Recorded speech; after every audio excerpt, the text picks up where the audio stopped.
Efésios 2. E vos vivificou, estando vós mortos em ofensas e pecados, em que noutro tempo andastes segundo o curso deste mundo, segundo o príncipe das potestades do ar, do espírito que agora opera nos filhos da desobediência, entre os quais todos nós também, antes, andávamos nos desejos da nossa carne, fazendo a vontade da carne e dos pensamentos. E éramos, por natureza, filhos da ira, como os outros também.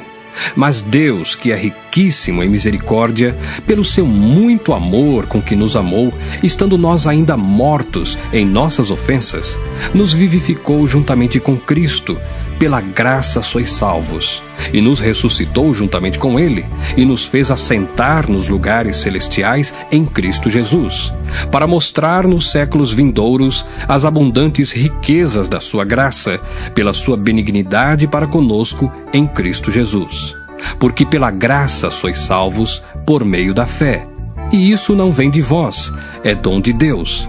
Não vem das obras, para que ninguém se glorie, porque somos feitura sua, criados em Cristo Jesus para as boas obras, as quais Deus preparou para que andássemos nelas. Portanto, lembrai-vos de que vós, noutro tempo, éreis gentios na carne e chamados incircuncisão, pelos que na carne se chamam circuncisão, feita pela mão dos homens, que naquele tempo estáveis sem Cristo, separados da comunidade de Israel e estranhos aos concertos da promessa, não tendo esperança e sem Deus no mundo. Mas agora, em Cristo Jesus, vós que antes estáveis longe, já pelo sangue de Cristo chegastes perto. Porque Ele é a nossa paz, o qual de ambos os povos fez um, e derribando a parede de separação que estava no meio, na sua carne desfez a inimizade, isto é, a lei dos mandamentos, que consistia em ordenanças, para criar em si mesmo, dos dois, um novo homem, fazendo a paz, e pela cruz, reconciliar ambos com Deus em um corpo, matando com ela as inimizades. E vindo ele, evangelizou a paz, a vós que estáveis longe e aos que estavam perto, porque por ele ambos temos acesso ao Pai em um mesmo Espírito. Assim que já não sois estrangeiros nem forasteiros, mas concidadãos dos santos e da família de Deus, edificados sobre o fundamento dos apóstolos e dos profetas, de que Jesus Cristo é a principal pedra da esquina, no qual todo o edifício, bem ajustado, cresce para templo santo no Senhor, no qual também vós, juntamente sois edificados para a morada de Deus no Espírito. Que Deus em vossos corações aplique a porção da palavra lida, amém? Os 5 pontos do calvinismo. Quem escreveu?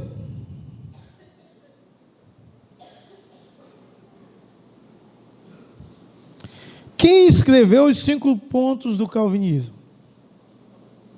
Quem? João Calvino? Não foi João Calvino que escreveu os 5 pontos do calvinismo. Os 5 pontos do calvinismo foi baseado nas doutrinas escritas por Calvino, mas quem fez não foi Calvino. Foi precisamente 54 anos após a morte de João Calvino. O Sínodo de Dortes, em sua reunião, eles escreveram 5 pontos, contrapondo os 5 pontos que os estudantes de Armínio fizeram. Então, o Sínodo de Dortes se reuniu no dia 13 de novembro de 1618, até maio de 1619, e essa reunião teve 154 sessões. Foi algo extremamente trabalhado, foi algo meditado, questionado, para chegar nesses pontos doutrinários. Tiveram vários países ali presentes, Suíça, Inglaterra e alguns outros países da Europa. Meus amados, é necessário que a igreja do Senhor Jesus Cristo, que possa entender que os 5 pontos do calvinismo é a base doutrinária da fé reformada e da igreja reformada.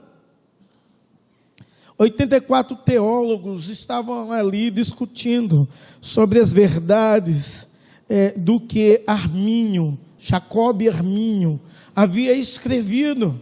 Muitas pessoas não sabem e dizem, eu sou arminiano. E o outro diz, eu sou calvinista, e nem entende o que é uma coisa e o que é outra. E muitas pessoas não sabem, mas Armínio morreu sendo ministro de uma igreja reformada. Apesar das suas dúvidas, das suas confusões sobre a soberania de Deus, sobre a graça de Deus, apesar de ser bastante influenciado pelos pensamentos pelagiano e de Erasmo, da livre vontade humana, apesar de tudo isso, esse homem morreu em uma igreja reformada. E o sínodo de Dort fez os 5 pontos calvinistas. É importante, você que é calvinista, é membro dessa igreja, ou você que vai ouvir essa mensagem pela internet, é importante você entender que não foi uma coisa que deu vontade em alguém contrapor uma heresia, não, foi algo responsável. Isso é uma base doutrinária, algo fidedigno, onde houve discussões e mais discussões a chegar nesses 5 pontos. É importante que você possa compreender de forma extraordinária os 5 pontos do calvinismo, que na língua inglesa fez um acróstico, TULIP, e em português é total depravação, eleição incondicional, expiação limitada, graça irresistível e perseverança dos santos. Meus amados, a igreja do Senhor Jesus Cristo tem de compreender essas verdades, vivenciá-la totalmente em nome de Jesus e para a glória do Senhor. Hoje nós iremos conversar sobre o primeiro ponto, total depravação. Talvez você não sabe nem o que significa isso, total depravação, depravação total. Talvez você não compreende essa verdade, não entende essas coisas. Então Armínio, ele não acreditava, então ele falava sobre livre vontade, e eu quero que a igreja leia o que Armínio entendia. Vamos lá,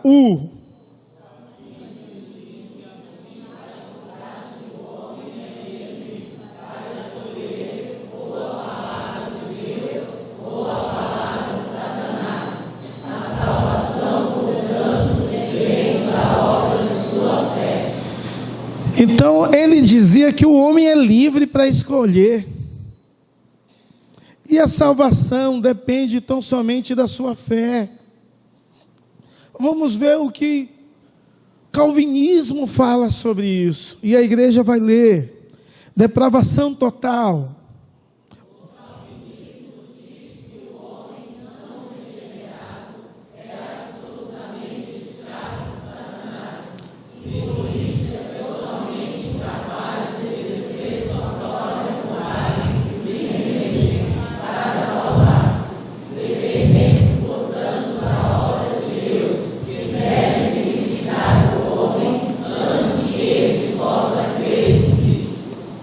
Calvino dizia, o homem é incapaz, o homem está morto, o homem está distante de Deus, E aí uma dedução minha, coloquei aí para que os irmãos possam entender com mais clareza. O pecado fez algo, estragou o homem por completo. Então o homem é depravado totalmente. Volte aí, por favor. Todo homem, voltar um pouquinho, todo o nosso ser corrompido pelo pecado, ou seja, intelecto, emoção e vontade. O ser humano está corrompido e há uma depravação total. O ser humano está corrompido em todas as áreas da sua vida. Por mais que ele queira fazer o bem, a sua natureza está corrompida pelo pecado. Pecado de Adão na vida dele. Você conhece a história de Gênesis 3. Você já ouviu que por um pecador, entrou o pecado por toda a humanidade. Você sabe que o pecado de Adão, da desobediência de Adão, foi suficiente para todos nós nascermos em pecado. E toda a natureza humana é corrompida pelo pecado. Pecado de Adão, o ser humano, a natureza humana.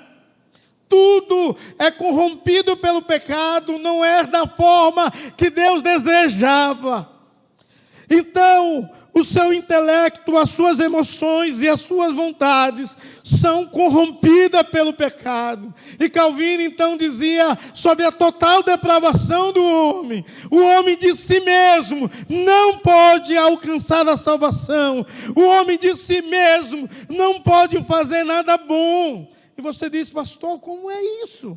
Se tem tanta gente não crente que faz coisas boas, coisas extraordinárias. É a graça de Deus sobre a vida deles, sem ele saber. O homem de si mesmo está totalmente corrompida. Seja o seu intelecto, seja suas emoções e as suas vontades. Em nome de Jesus. Meus amados, nós precisamos entender que eu não tenho o direito de escolher Deus ou de escolher mudar de vida. É Deus que transforma, é Deus que restaura, é Deus que opera a sua graça em mim e me transforma de uma forma extraordinária para que eu possa ter um encontro com Deus. É necessário que a igreja possa entender que o pecado causa uma destruição muito grande no ser humano. O pecado causa morte. O pecado causa a desobediência. E esse espírito do verso 2, citado de desobediência, atua e dirige o ser humano, fazendo com que ele dê lugar aos seus desejos carnais, dê lugar à voz do diabo, e seja moldado e transformado pelo mundo. O verso 3 diz que tal homem está depravado na sua natureza, nos seus atos. O 3 diz que há condenação para quem vive assim. O homem está totalmente sem esperança nenhuma de redenção sem Jesus Cristo. Se o homem está morto de si mesmo, ele não pode fazer nada. A palavra de Deus em Gênesis 3 diz que após o homem pecar, ele morreu, e o homem morreu espiritualmente. A palavra morte significa separação. E todas as pessoas, meus amados irmãos, que nascem, elas nascem distantes, separadas de Deus. E é necessário fazer uma aliança extraordinária com esse Deus maravilhoso. Há uma oportunidade extraordinária para uma humanidade totalmente depravada, uma humanidade totalmente controlada pelos prazeres carnais, pelo hedonismo. Há uma esperança de transformação. A esperança é Jesus Cristo. E o Senhor Jesus Cristo, Ele olha para nós, mortos e Ele nos dá vida. Vida. O verso 1 diz bem assim: Ele vos deu vida estando vocês mortos. E nós podemos aprender através desse texto que Cristo nos deu vida. Cristo nos faz assentar com Ele. E Cristo nos garante a salvação. E eu gostaria de meditar sobre essas 3 verdades, para que você possa compreender o que é depravação total. Depravação total é todo ser corrompido pelo pecado. E ele não consegue mudar a sua vida, a sua natureza, se Cristo não gerar vida em seu coração. Se Cristo não alcançá-lo, se Cristo não transformá-lo, não há possibilidade nenhuma de vida. Então, o primeiro ponto, Ele nos deu vida. Quando você estava morto, você que um dia teve um encontro com Cristo, não foi você que é bonzinho, Deus olhou para você e viu que você é bom, é alguém bonito, é alguém bondoso. Não foi nada que você fez, Ele te amou. E Ele te amou e te deu vida. Vida. Você está conectado a Deus, a separação foi quebrada, porque Cristo te amou e te deu vida. Por causa do amor de Cristo. O verso 4 expressa isso. Mas Deus, sendo rico em misericórdia, por causa do seu grande amor, nos amou. Olha, amado, Deus quer mudar a sua situação. Se você ainda não conhece a Ele, eu quero te dizer que há um Espírito que atua na sua vida, que te leva a te desobedecer. Não por sua culpa. Não por causa de você mesmo, mas por causa da consequência de Adão. Mas há uma esperança para a sua vida. Jesus Cristo, que te ama e atraiu você a esse lugar, com o intuito de te dar vida e vida em abundância. Ele te amou, sem você poder oferecer nada a Ele. Simplesmente amor. E foi esse amor que o motivou a morrer em uma cruz por você. É esse amor que fez com que Cristo morresse, para que você pudesse ter vida. Foi esse amor que fez com que Cristo assumisse o seu lugar, para que você vivesse nele, para glória, louvor, adoração e glorificação. Diz a palavra de Deus que Ele nos ressuscitou, verso 5. Ele nos ressuscitou.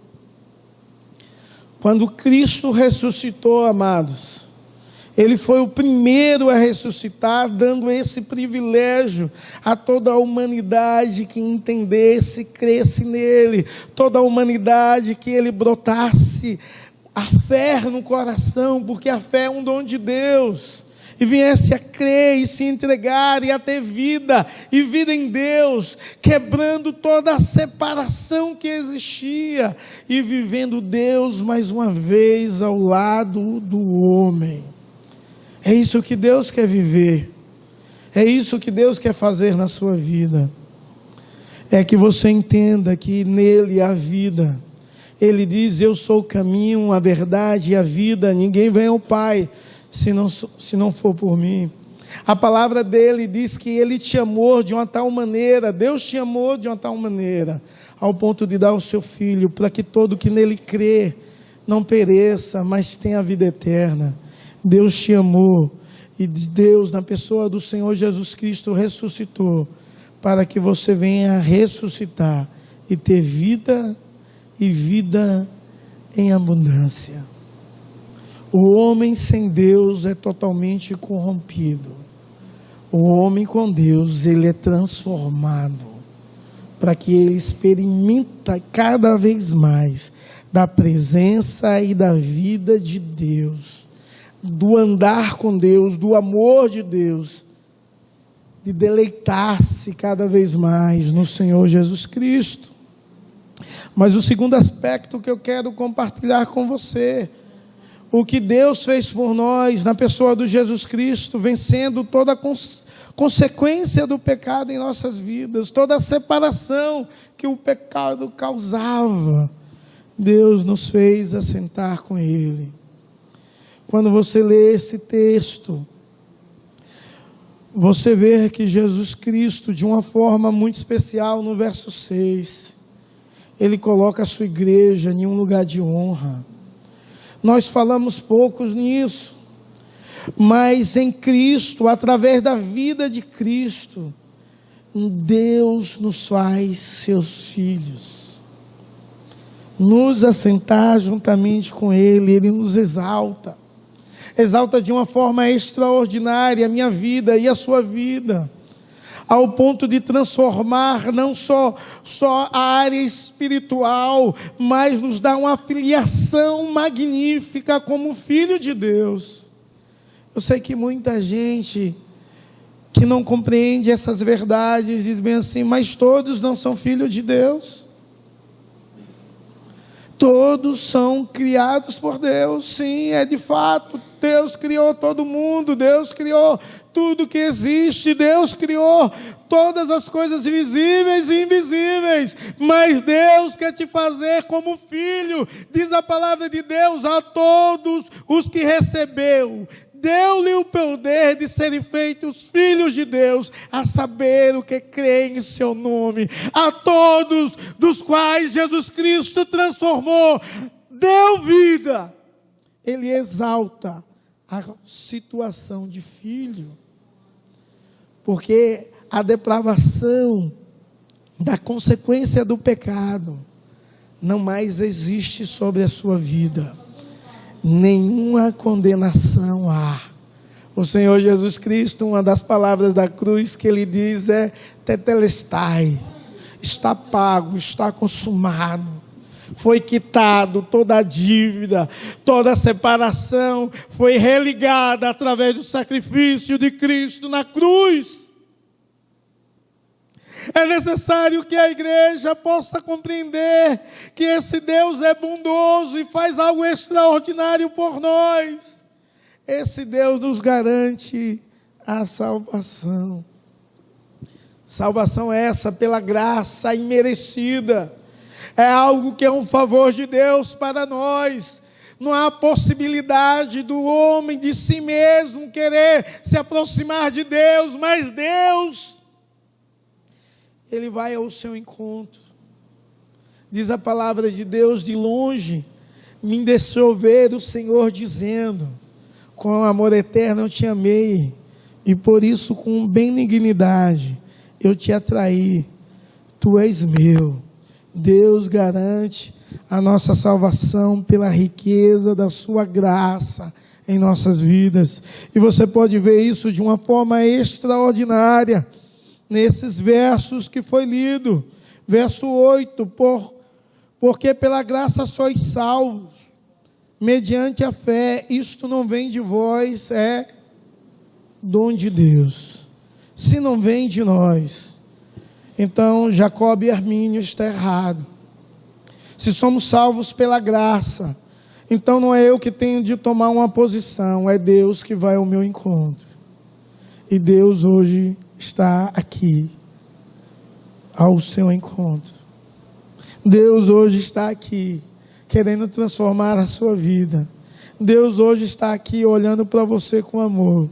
Deus hoje está aqui querendo te dar vida e vida em abundância. Deus hoje está aqui dizendo assim, há esperança para você. Há esperança para a consequência do pecado da vida de Adão na sua vida. Há esperança para a morte, a distância, a separação entre homem e Deus. Há esperança, e a esperança é em mim. Há esperança para o espírito de desobediência que tem guiado a sua vida através das suas vontades e os seus pensamentos. Há esperança, sim. Há esperança em mim, que te amo. Jesus, Ele nos garante a salvação. E a salvação é algo de graça. Eu não preciso fazer nada para ser salvo. Eu não preciso fazer nenhuma obra extraordinária que possa pagar o preço da minha salvação, porque Jesus Cristo já fez por mim. Ele morreu na cruz, no meu lugar. Ele assumiu a minha posição. Ele pagou a minha dívida. E aquela separação de Isaías 59 não existe mais sobre mim e sobre você. O braço do Senhor não está encolhido para que não possa te alcançar, nem surdo os seus ouvidos para que não possa te ouvir.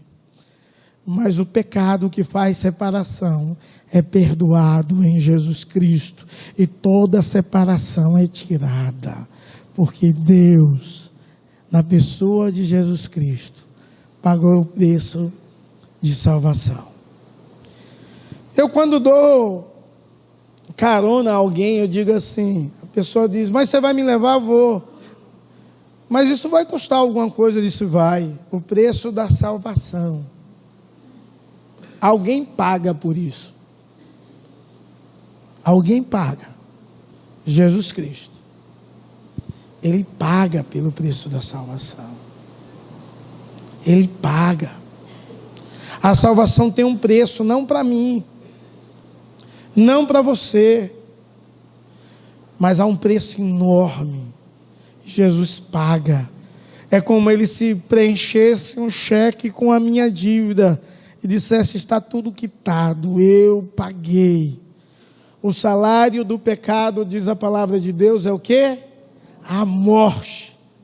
Mas o dom que de Deus, de graça, é a vida eterna em Cristo Jesus, de graça para você, mas para Ele foi um alto preço, um preço de morte e morte de cruz, para que você pudesse ter vida e vida em abundância, e Ele garante a sua salvação, Ele garante esperança futura, Ele garante para você vida e vida eterna, em nome de Jesus.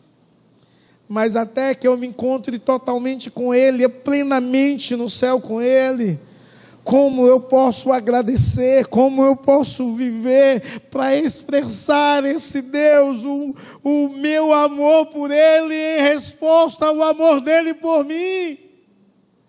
E o verso 10 nos ensina isso. Pois somos feituras dEle, criados em Cristo Jesus para boas obras, as quais Deus de antemão preparou para que andássemos nela.